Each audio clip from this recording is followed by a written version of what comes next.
प्यारे बच्चों, आज हम करेंगे 8वीं क्लास की भूगोल की वर्कशीट जो जल संसाधनों का संरक्षण, प्राकृतिक वनस्पति, वन्य जीवन से ली गई है।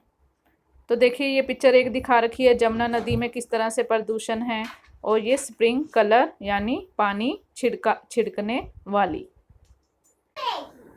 शुद्ध और पर्याप्त जल स्रोतों को संरक्षित करने के लिए निम्नलिखित कदम उठाए गए हैं। वन्य और अन्य वनस्पति आवरण धरातलीय प्रवाह को मंद करते हैं और भूमिगत जल को पुनः पूरित करते हैं। जल को इकट्ठा करके पृष्ठीय प्रवाह को बचाया जा सकता है। अगर पानी कहीं से रिसता हो तो पानी से रिसने से होने वाले नुकसान को कम करने के लिए खेत की सिंचाई के लिए इस्तेमाल की जाने वाली नहरों को ठीक से पक्का किया जाना चाहिए। रिसाव और वाष्पीकरण के माध्यम से पानी के नुकसान को रोकने के लिए स्प्रिंकलर से सिंचाई अधिक प्रभावी होती है। तो ये देखिए, स्प्रिंकलर इस तरह का होता है। वाष्पीकरण की अधिक दर वाले शुष्क प्रदेशों में सिंचाई की ड्रिप अथवा टपकन विधि बहुत उपयोगी होती है, और संरक्षण की इन विधियों को अपनाकर मूल्यवान जो जल है उसको भी इकट्ठा किया जा सकता है। प्राकृतिक वनस्पति और वन्यजीव। प्राकृतिक वनस्पति और वन्यजीव केवल स्थल मंडल, जल मंडल और वायुमंडल के बीच के संकीर्ण क्षेत्र में मौजूद हैं, जिसे हम जैव मंडल कहते हैं। तो जीव मंडल में जीवित प्राणियों को जीवित रहने के लिए एक दूसरे पर निर्भर रहना पड़ता है। तो इस जीवन सहायक प्रणाली को पारितंत्र के रूप में जाना जाता है। वन्य जीवों में पशु, पक्षी, कीड़े और जलीय जीवन भी शामिल हैं। पक्षी कीड़े खाते हैं और अपघटक के रूप में भी काम करते हैं।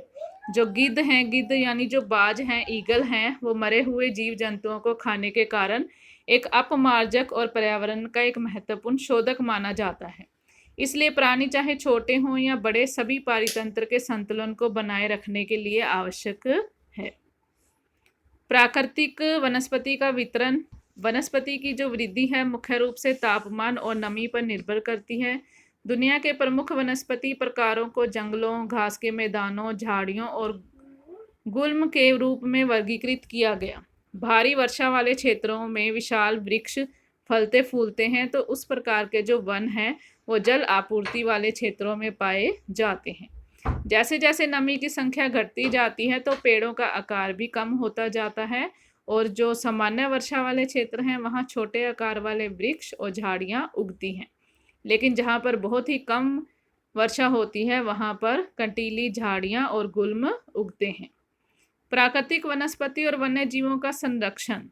जलवायु परिवर्तन और मानव हस्तक्षेप से पौधों और जानवरों के प्राकृतिक आवास, मतलब उनके जो रहने की जगह है वो नष्ट हो जाती है। वनों की कटाई, मिट्टी का कटाव, निर्माण संबंधी गतिविधियां, जंगल की आग, सुनामी, भूमि का गिरना, तो कुछ ऐसे मानवीय और प्राकृतिक कारक हैं जो इन संसाधनों के गायब होने की प्रक्रिया को तेज करते हैं। एक अन्य प्रमुख चिंता का विषय यह है कि विशेष प्रजातियों की संख्या में भी भारी गिरावट आई है। राष्ट्रीय उद्यान हैं, वन्य जीव अभयारण्य, जैव मंडल हमारी प्राकृतिक वनस्पतियों और वन्य जीवों की रक्षा के लिए बनाए गए हैं। तो महत्वपूर्ण संसाधनों को कम होने से बचाने के लिए घाटियों, आर्द्रभूमि और झीलों का संरक्षण आवश्यक है। सामाजिक वानिकी और वन महोत्सव जैसे जागरूकता कार्यक्रम भी क्षेत्रीय और सामुदायिक स्तर पर स्थापित किए जाते हैं।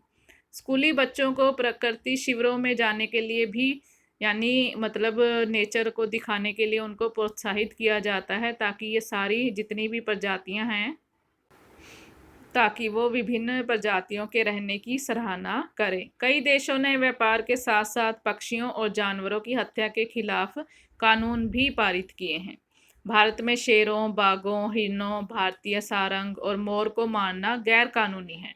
तो इस बीच एक अंतर्राष्ट्रीय सम्मेलन CITES की स्थापना की गई है, जो जानवरों और पक्षियों की कई प्रजातियों को सूचीबद्ध करता है और जिनका व्यापार निषिद्ध है। तो इसका 3 क्वेश्चन दिए गए हैं, आप लोगों को 2 शो हो रहे हैं। तीसरा क्वेश्चन इसमें डाउनलोड नहीं हुआ है, तो बताती हूँ मैं अभी। फर्स्ट जैसे है हमारा, पौधों और जानवरों के संरक्षण के लिए सरकार ने कौन कौन से कदम उठाए हैं, किन्हीं दो को लिखिए। तो पौधों और जानवरों के संरक्षण के लिए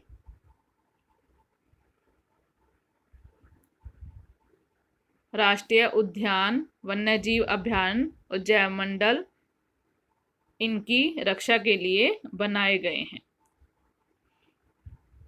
और सामाजिक वानिकी और वन महोत्सव जैसे जागरूकता कार्यक्रम भी सामुदायिक स्तर पर स्थापित किए जाते हैं। तो ये 2 पॉइंट आप लिख देंगे, ये हमारे फर्स्ट का आंसर है। दूसरा है भूमि संसाधन के संरक्षण के 3 तरीके बताइए। तो भूमि संसाधन के संरक्षण के लिए एक तो आप ये लिख सकते हैं कि वन्य और अन्य वनस्पतियां को बचाना, और लिख सकते हैं आप यही 2 पॉइंट और साथ में लिख सकते हैं, और साथ ही साथ आप ये भी लिख सकते हैं कि पेड़ पौधे ज़्यादा से ज़्यादा लगाना। तीसरा हमारा क्वेश्चन है पारितंत्र। पारितंत्र किसे कहते हैं?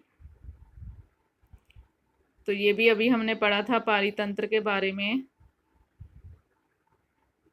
हाँ जी, ये देखिए, जीव मंडल में जीवित प्राणियों को रहने के लिए एक दूसरे पर निर्भर रहना पड़ता है, तो इस जीवन सहायक प्रणाली को पारितंत्र के रूप में जाना जाता है। तो ये है हमारे तीसरे का आंसर।